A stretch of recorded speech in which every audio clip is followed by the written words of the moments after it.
Assalamualaikum warahmatullahi wabarakatuh.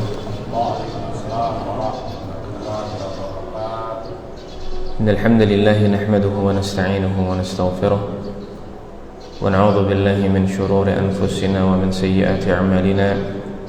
May yahdihillahu fala mudilla lahu wa may yudlilhu fala hadiya lahu. Asyhadu an la ilaha illallah wahdahu la syarika lahu wa asyhadu anna Muhammadan 'abduhu wa rasuluh. قال الله تعالى في كتابه الكريم يا أيها الذين آمنوا اتقوا الله حق تقاته ولا تموتن إلا وأنتم مسلمون يا أيها الناس اتقوا ربكم الذي خلقكم من نفس واحدة وخلق منها زوجها وبث منهما رجالا كثيرا ونساء واتقوا الله الذي تساءلون به والأرحام إن الله كان عليكم رقيبا يا أيها الذين آمنوا اتقوا الله وقولوا قولا سديدا يصلح لكم أعمالكم ويغفر لكم ذنوبكم ومن يطع الله ورسوله فقد فاز فوزا عظيما معاشر المسلمين والمسلمات أعزني الله وإياكم. Alhamdulillah, puji syukur kembali kita panjatkan kepada Allah Subhanahu wa Ta'ala. Allah masih memberikan kita nikmat, kesempatan, kesehatan dan waktu luang. Allah berikan kita taufik dan hidayahnya sehingga kita bisa dapat melangkahkan kaki kita ke masjid ini dalam rangka salat subuh berjamaah, kemudian diiringi dengan majlis ilmu agama, yang mana kita berharap pertemuan ini, duduknya kita di sini adalah waktu-waktu, adalah pertemuan yang diberkahi Allah Subhanahu wa Ta'ala. Salawat dan salam juga tak lupa kita panjatkan kepada Nabi kita Muhammad sallallahu alaihi wasallam, kepada keluarga, kerabat, sahabat dan pengikut beliau hingga akhir zaman. Jamaah yang dimuliakan Allah Subhanahu wa Ta'ala, sebelum kita masuk ke tema pembahasan kita pada pagi hari ini, kembali mengingatkan nikmat yang sangat mulia tatkala Allah Subhanahu wa Ta'ala memberikan kesempatan kepada hambanya untuk duduk di majelis ilmu agama, di mana banyak di antara kaum muslimin yang tidak mempedulikan perkara akhiratnya.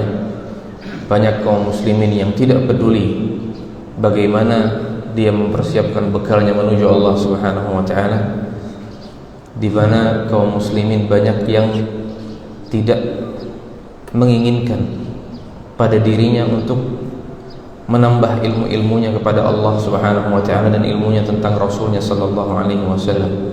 Maka Allah Subhanahu wa Ta'ala pilih kita untuk bergerak menuju rumah-rumah Allah Subhanahu wa Ta'ala, mencari majelis ilmu ini, yang mana di antara keutamaannya sebagaimana kita ketahui, ketenangan akan turun, kata Nabi Muhammad SAW di majelis ilmu. Wa ghasyiyatuhumur rahmah, rahmat Allah akan meliputi mereka. Wa haffathumul malaikah, dan para malaikat pun akan senantiasa menaungi mereka, para penuntut ilmu, orang-orang yang berhadir di majelis ilmu, siapapun mereka. Wa dzakarahumullahu fi man 'inda, Allah akan sebutkan, Allah elu-elukan namanya di antara makhluk-makhluk Allah di langit. Keutamaan yang luar biasa. Bahkan dalam riwayat lain juga diriwayatkan oleh Imam Bukhari dan Imam Muslim, orang yang berduduk di majelis ilmu, majelis zikir, yang mana di situ disebutkan ayat-ayat Al-Qur'an, disitulah mereka bertasbih, disitulah mereka bertahmid, disitulah hadis-hadis Nabi Muhammad SAW dibacakan. Kata Allah Subhanahu wa Ta'ala dalam sebuah hadis, qad ghafartu li'abdi, aku ampuni mereka semua yang berhadir. Maka itu yang kita harapkan jamaah yang dimuliakan Allah Subhanahu wa Ta'ala. Tatkala kita keluar dari majelis ilmu, selain kita mendapatkan ketenangan, selain kita mendapatkan rahmat Allah, ampunan dosa yang ingin kita dapatkan. Maka itu yang kita harapkan. Para malaikat bertanya tatkala Allah Subhanahu wa Ta'ala menyebutkan qad ghafartu lahum, aku ampuni dosa-dosa mereka yang duduk di majelis ilmu itu. Kata para malaikat, salah seorang malaikat mengatakan, ya Rabb, wahai Allah, inna fihim abdun khata', sesungguhnya di antara yang hadir di majelis ilmu itu ada hamba yang penuh dosa, yang mana dia tidaklah duduk di situ, niatnya bukan untuk mendengarkan ilmu, hanya duduk-duduk saja. Tidak ada niat untuk mengkaji ilmu agama, tidak ada niat untuk membekali dirinya dengan ilmu-ilmu akhirat, tidak. Dia hanya duduk saja. Apa kata Allah Subhanahu wa Ta'ala, haula qaumun la yashqa bihim jalisuhum, para orang yang hadir, para penuntut ilmu ini adalah suatu kaum yang tidak akan membuat terugi orang yang duduk bersama mereka. Apa maksudnya? Meskipun orang tersebut tidak ikut menuntut ilmu, tapi mereka hadir di situ, mereka juga mendapatkan ampunan Allah Subhanahu wa taala. Jadi jamaah yang dimuliakan Allah, ini motivasi bagi kita untuk senantiasa berhadir di majelis ilmu. Ustaz, ulun kalau ke majelis ilmu, kalau ke kajian ulun harus guring. Yang penting hadir, guring habian. Yang penting hadir. Ustaz ulun biasa mun guring mengaruh, nang penting pian hadir. Ustaz ulun biasanya kada paham apa yang dijelaskan ustaz itu. Yang penting hadir. Hadir dulu. Ampunan yang ingin kita raih jamaah yang dimuliakan Allah Subhanahu wa taala. Pernah dikisahkan di antara majelis Syekh Muhammad bin Shalih Al-Utsaimin rahimahullah, diceritakan ada orang, ya ini majelis Syekh Muhammad bin Shalih Al-Utsaimin, yang hadir itu para penuntut ilmu, semuanya bawa catatan, bawa kitab, bawa tulisan, semuanya mencatat. Tersebutlah ada satu orang awam, dia hanya mendengarkan, hanya duduk, hanya berhadir.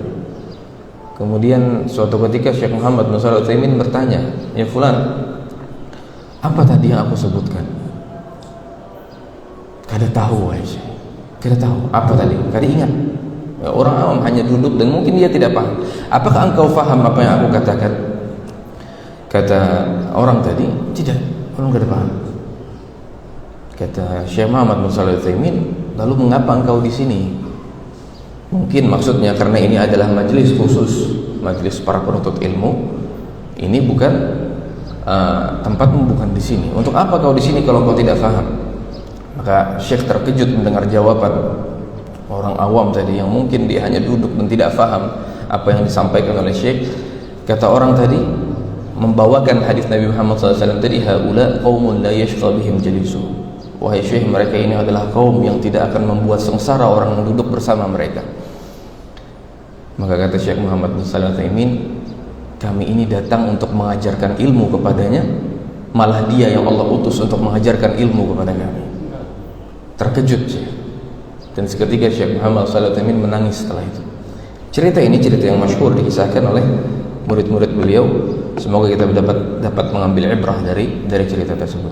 Jamaah yang dimuliakan Allah Subhanahu wa taala, pada pertemuan kali ini insyaallah kita akan membahas sebuah tema yang mungkin tidak kalah penting, yakni sifat orang yang beriman, sikap orang yang beriman tatkala menghadapi cobaan dan ujian yang Allah berikan kepadanya. Bagaimana sikap kita?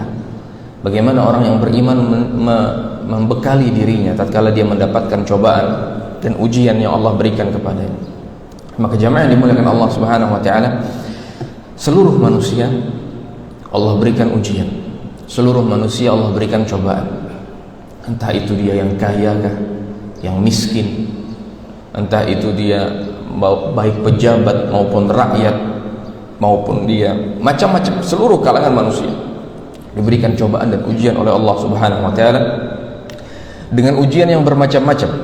Ada Allah uji seseorang dengan kemiskinan, ada Allah uji seseorang dengan penyakit, bahkan kekayaan dan kesehatan itu pun hakikatnya adalah ujian dari Allah Subhanahu wa taala kepada hamba tersebut. Macam-macam, ada yang Allah uji dengan kematian kerabatnya, ada yang Allah uji dengan berbagai macam cobaan di dalam rumah tangganya, kepada anak-anaknya dan lain sebagainya. Makanya Allah Subhanahu wa taala berfirman di dalam Al-Qur'an, "Wa nabluukum bisyarri wal khairi fitnah", dalam surat Al-Anbiya ayat 35. Kami uji kalian dengan kebaikan dan keburukan, fitnah, sebagai bentuk cobaan atas kalian. Wa ilaina turja'un, kepada kamilah kalian akan kembali. Nabi Muhammad SAW pernah bersabda dalam sebuah hadis diriwayatkan oleh Muawiyah bin Abi Sufyan, "Lam yabqa minad dunya illa bala wa fitnah." Tidak tersisa dari kehidupan dunia ini kecuali cobaan dan ujian. Itu yang kita rasakan. Kita dalam kehidupan tidaklah kita terlepas dari satu ujian ke ujian yang lain, dari satu cobaan ke cobaan yang lain. Sampai kapan? Sampai kita meninggal dunia. Sampai kita meninggal dunia. Nah, jamaah yang dimuliakan Allah Subhanahu wa taala, terkadang Allah Subhanahu wa taala menimpakan cobaan dan ujian ini kepada hambanya. Kalau sang hamba ini tidak memiliki bekal yang cukup dalam ilmu agama, kalau sang hamba ini tidak membekali dirinya dengan pondasi-pondasi yang kuat, Terkadang cobaan dan ujian yang Allah berikan ini menyeretnya dalam perkara kemaksiatan kepada Allah. Terkadang cobaan dan ujian ini menyeretnya kepada perkara bahkan bisa sampai derajat kekufuran. Kenapa? Karena dia menyangka dia tidak sanggup untuk melewati ujian dan cobaan tersebut. Terkadang karena ujian yang Allah berikan, seseorang sampai menghalalkan apa yang Allah haramkan. Dan itu banyak terjadi. Betapa banyak sekarang kita lihat kasus orang Allah uji dia dalam materi, langsung bergerak ke perkara yang Allah haramkan. Entah dia kepada perkara riba atau perkara-perkara yang lain, macam-macam. Itu semua kenapa? Karena tidak memiliki ilmu yang memadai untuk menghadapi ujian yang Allah timpakan kepadanya. Itu makanya jamaah yang dimuliakan Allah, penting bagi kita untuk membekali diri agar kita bisa yakin, agar kita bisa tenang tatkala menghadapi takdir Allah Subhanahu wa taala yang Allah sudah tuliskan kepada kita, baiknya maupun yang buruknya. Karena ujian tadi, kalau kita tidak membekali diri dengan perkara ini, maka bisa jadi kemaksiatan akan Allah timpakan kepada kita. Maka tidak banyak terkadang orang yang Allah timpakan musibah dan ujian bunuh diri.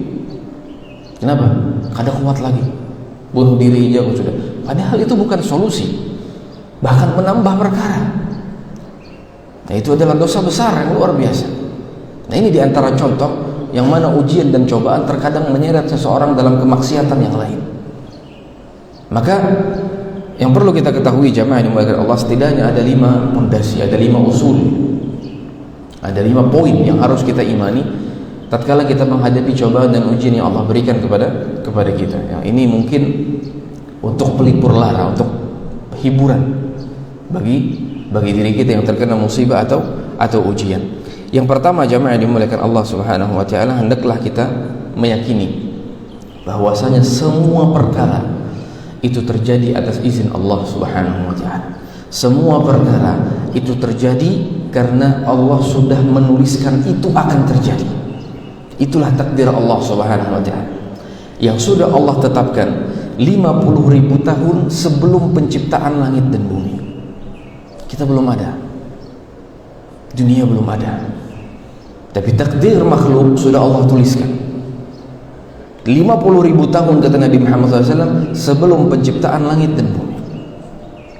Allah Subhanahu wa taala berfirman, dan ini ayat yang harus kita tanamkan dalam surat Al-Hadid ayat 22 dan 23 dan surat At-Taghabun ayat ke-11.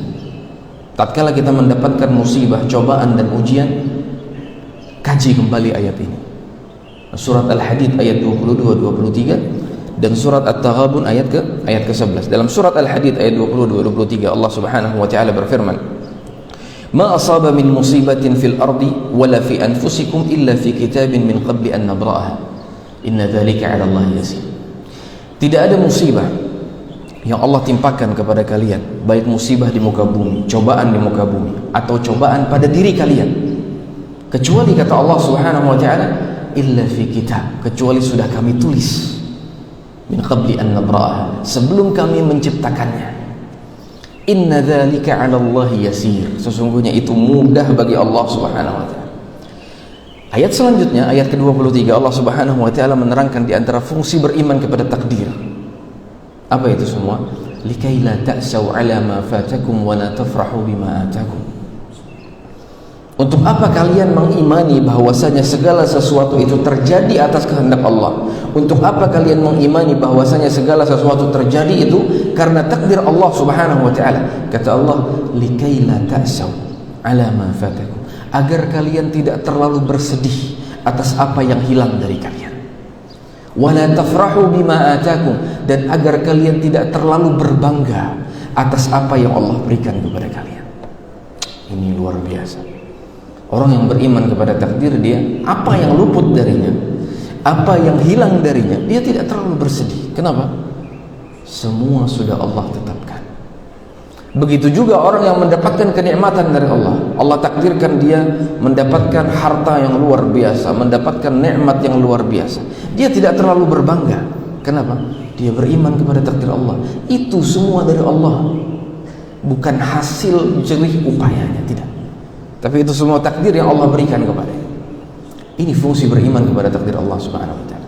Supaya kada terlalu sedih kita dalam cobaan dan ujian Allah, dan tidak terlalu berbangga atas nikmat yang Allah beri kepada kita. Kenapa? Karena hakikatnya semua itu Allah yang memberikan. Kalau kita mengimani ayat ini jamaah dimuliakan Allah Subhanahu wa taala, apapun yang terjadi, baik atau buruk, tenang. Yang kedua, dalam surat At-Taghabun ayat ke-11 Allah Subhanahu wa taala berfirman, "Ma asaba min musibatin illa biidznillah." Tidak ada satu musibah, satu perkara yang terjadi, cobaan dan ujian yang terjadi, illa biidznillah, kecuali itu atas izin Allah. Wa may yu'min billahi yahdi qalbah. Barang siapa yang beriman kepada Allah, termasuk beriman kepada Allah adalah beriman kepada ketetapan Allah Subhanahu wa taala, maka apa kata Allah? Yahdi qalbah. Allah akan berikan kelapangan dalam hatinya, lapang. Maka ini diantara poin yang paling penting tatkala kita mendapatkan musibah. Sifat yang paling penting yang harus dimiliki orang beriman, meyakini bahwasanya segala sesuatu terjadi atas takdir Allah, terjadi atas izin Allah Subhanahu wa taala. Nah, kalau kita mengimani ini saja dulu, tenang hidup kita. Tidak ada lagi keluh kesah. Kenapa? Dia beriman. Ini sudah ketetapan Allah Subhanahu wa taala. Makanya kata Nabi Muhammad SAW, wa'lam, ketahuilah, annama asabaka lam yakun liyukhti'ak. Apa yang sudah menimpamu, seorang pun tidak akan bisa memalingkannya darimu. Wa annama akhta'aka lam yakun liyusibak. Apa yang sudah Allah takdirkan itu tidak akan mengenaimu, tidak akan engkau dapatkan. Seseorang tidak akan dapat membawakannya kepadamu. Kenapa? Sudah takdir Allah. Rufi'atil aqlam wa jaffatis suhuf. Pena, catatan pena sudah diangkat. Dan kertas yang ditulis untuk menulis takdir tersebut sudah mengering, kata Nabi Muhammad SAW. Tidak dapat berubah lagi. Makanya Nabi Muhammad SAW mengajarkan kepada kita, apabila terjadi suatu musibah, suatu cobaan, suatu ujian yang mungkin tidak terpikirkan oleh kita, maka ucapkanlah, kata Nabi, qaddarallahu wa ma syaa fa'al. Apabila terjadi sesuatu kepadamu, ucapkan, kata Nabi, qaddarallahu wa ma syaa fa'al. Allah yang sudah mentakdirkan dan Allah berbuat apa yang Allah kehendaki. La taqul law anni fa'altu kana kadza wa kadza. Jangan dikatakan, coba kalau aku nangka ini, pasti kada bakal nangka ini. Jangan. Kenapa? Fa inna law taftah amal syaitan. Karena ucapan kalau begini, kalau begitu itu akan membuka amalan syaitan. Syaitan bermain. Sehingga seorang muslim, seorang yang mukmin sampai derajat tidak mengimani terhadap takdir Allah Subhanahu wa taala. Coba kalau ke inilah, pasti kena kada bakal ke ini. Coba tadi aku ke ini, coba aku ke ini. Tidak. Katakan qaddarallahu wa ma syaa fa'al. Allah sudah mentakdirkan dan Allah berbuat apa yang Allah kehendaki. Seperti itu. Setelahnya katakan alhamdulillah ala kulli hal. Segala puji bagi Allah atas segala sesuatu. Nah, ini jamaah yang dimuliakan Allah Subhanahu wa taala, poin yang pertama. Poin yang kedua, di antara yang harus kita imani tatkala kita menghadapi cobaan dan ujian dari Allah Subhanahu wa taala, yakinilah bahwasanya apa yang Allah tetapkan itu yang terbaik bagi hamba. Itu harus kita imani. Apa yang Allah tetapkan itu pasti yang terbaik bagi hamba. Meskipun di mata hamba itu kada baik, meskipun di mata kita itu tidak baik, tapi Allah Maha mengetahui. Allah Maha mengetahui apa yang terbaik bagi hamba. Allah Subhanahu wa taala berfirman di dalam surat Al-Baqarah ayat 186, wa asa an takrahu syai'an wa huwa khairun lakum. Ayat 216, wa asa an takrahu syai'an wa huwa khairun lakum. Bisa jadi engkau membenci sesuatu padahal itu baik untuk kalian. Bisa jadi. Wa asa an tuhibbu syai'an wa huwa syarrun lakum. Bisa jadi engkau menginginkan sesuatu, engkau menyukai sesuatu padahal itu buruk untuk kalian. Apa kuncinya? Wallahu ya'lamu wa antum la ta'lamun. Allah itu Maha mengetahui, kalian tidak mengetahui. Itu kata Allah Subhanahu wa taala. Bisa jadi seseorang Allah takdirkan dengan berbagai macam musibah, berbagai macam cobaan, entah kemiskinan misalnya atau penyakit, yang mana di mata hamba ini tidak enak, di mata hamba ini tidak baik, tapi Allah Maha mengetahui apa yang terbaik bagi hamba. Bisa jadi si fulan ini kalau Allah berikan kekayaan nih orang akan sombong. Bisa jadi. Sang hamba meminta kepada Allah, ya Allah berikan hamba kekayaan dan lain sebagainya. Tapi tidak Allah berikan. Kenapa? Allah Maha tahu apa yang terbaik bagi dirinya. Si fulan kalau Allah berikan kekayaan dan harta, dia akan berpaling dari jalan Allah Subhanahu wa taala. Dia tidak akan hadir lagi ke majelis ilmu. Dia akan sibuk dengan dunianya.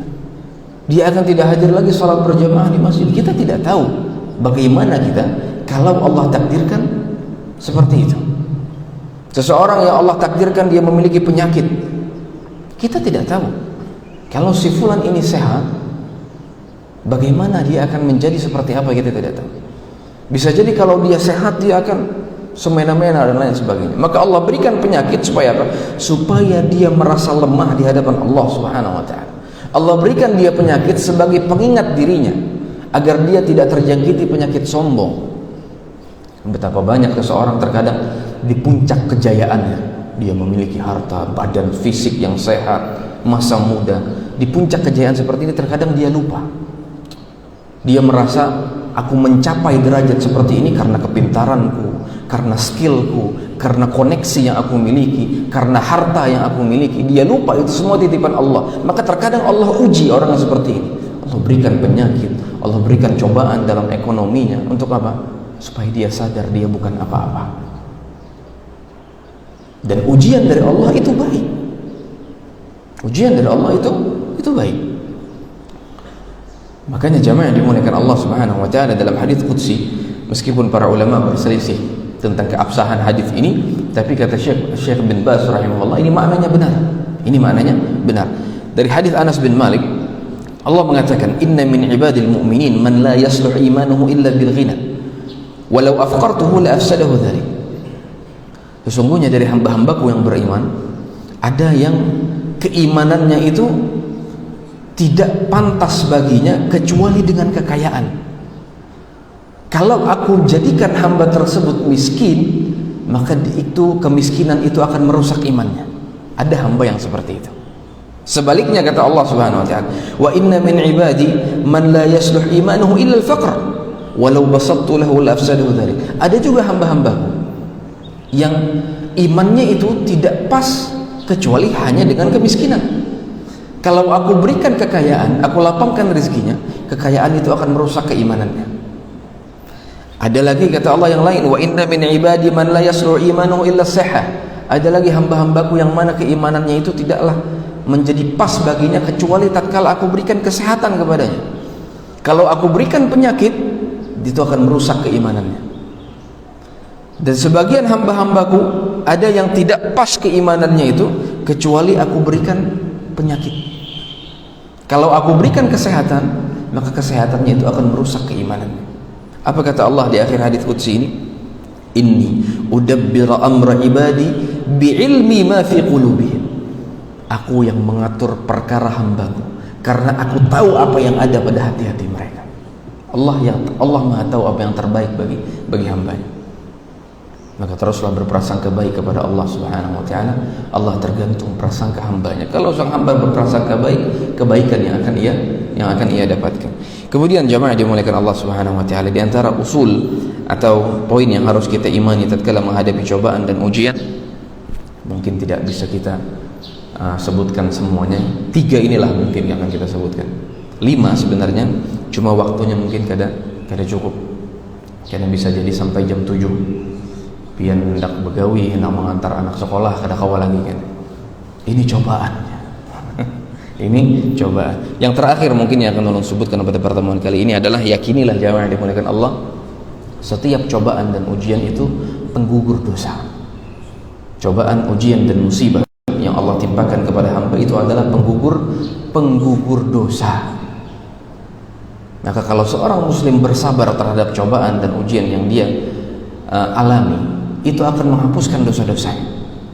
Itu harus kita yakini. Seseorang terkadang diuji dengan ujian ekonomi, bingung mau kemana. Seseorang diuji dengan penyakit, seorang diuji dengan kematian saudara, seseorang diuji dengan anaknya yang mungkin Allah Subhanahu wa taala takdirkan beda dari yang lain, dengan penyakit dan lain sebagainya. Maka kalau dia bersabar dengan ujian-ujian semacam ini, itu akan menghapus dosa-dosanya. Dengan syarat apa? Bersabar. Karena pahala dari sebuah ujian itu akan didapat bukan karena ujian itu datang, bukan, tapi bagaimana seorang hamba menyikapi ujian tersebut, menyikapi cobaan tersebut. Karena ujian akan datang, kita mau atau tidak ujian akan datang. Siapapun orangnya akan Allah timpakan ujian. Bagaimana mendapatkan pahala dari ujian? Bagaimana cara kita menyikapi ujian tersebut? Apakah kita bersabar terhadap takdir Allah, atau kita malah berkeluh kesah, yang mana ini akan menambah dosa pada catatan amal kita? Maka kalau seorang muslim bersabar terhadap ujian yang Allah timpakan kepadanya, pahala yang akan ia dapatkan. Apa dalilnya? Allah SWT, Nabi Muhammad SAW bersabda dalam sebuah hadis diriwayatkan oleh Imam Bukhari, "Ma yusibul muslim min wasabin wala nasabin wala haznin wala adhan wala ghammin hatta syaukati yushakuha illa kaffara Allahu biha min khataya." Tidaklah ada yang menimpa seorang muslim dari wasab, dari penyakit, atau nasab, keletihan, atau hazan, atau kesedihan, atau adha, atau gangguan yang ia dapatkan, atau gham, atau kegundahan yang ia rasakan, hatta syaukati yushaku, atau duri yang ia rasakan tertusuk di kakinya, duri kecil, illa kafarallahu biha min khataya, kecuali Allah akan hapuskan dosanya karena sebab-sebab ujian tadi. Subhanallah. Salah seorang sahabian, Ummi Sa'ib, pernah bergetar badannya, menggigil. Maka Nabi Muhammad SAW bertanya, "Wahai Ummi Sa'ib, malaki turafrifin, kenapa engkau menggigil?" Kata sahabiat tadi, "Al-huma ya Rasulullah, la barakallahu fi." Ya, aku merasakan demam ya Rasulullah, semoga Allah tidak memberkahinya. Kata Nabi Muhammad SAW, "La tasubbil huma." Jangan engkau cela demam itu. Kenapa? Fa innahu yudhibu khataya bani Adam. Karena sesungguhnya demam dan penyakit yang Allah timpakan sekarang kepadamu itu menggugurkan dosa Bani Adam. Kama yudhibul kir khabathal hadid, sebagaimana alat besi itu menggugurkan karatan pada besi. Itu demam. Lalu bagaimana kalau orang tertimpa penyakit yang lebih dari itu, yang sudah mungkin divonis oleh dokter ini orang tidak akan sembuh, kanker waliyadzubillah yang sudah luar biasa parah? Bagaimana penyakit yang sebesar itu? Tentu kalau seorang bersabar di atas penyakit tersebut akan sangat efektif menggugurkan dosanya. Nabi Muhammad SAW, jamaah yang dimuliakan Allah, juga menyebutkan, la yazalul bala bil mu'min wal mu'minah, senantiasa Allah akan timpakan cobaan dan ujian bagi orang yang beriman, baik dari kalangan laki-laki maupun perempuan. Allah timpakan ujian fi nafsihi, pada dirinya, wa malihi, Allah timpakan ujian pada hartanya, wa waladihi, Allah timpakan ujian pada anak-anaknya, Allah timpakan ujian pada keluarganya. Untuk apa? Kata Nabi Muhammad SAW, hatta yalqallah ta'ala wa ma'alaihi khati'ah, sampai dia bertemu kepada Allah Subhanahu wa ta'ala kelak di hari kiamat dan tidak ada lagi dia membawa dosa sedikit pun. Jadi dengan ujian di dunia tadi akan menggugurkan dosa-dosanya. Itu makanya Al-Imam Ibnul Jauzi rahimahullah menyebutkan, dahulu para ulama salaf mereka bangga apabila mendapatkan musibah, nadharan ila thawabiha, karena mereka melihat pahala apa yang sudah Allah siapkan terhadap ujian dan cobaan yang Allah timpakan kepada mereka. Bukan artinya kita berharap musibah, tidak.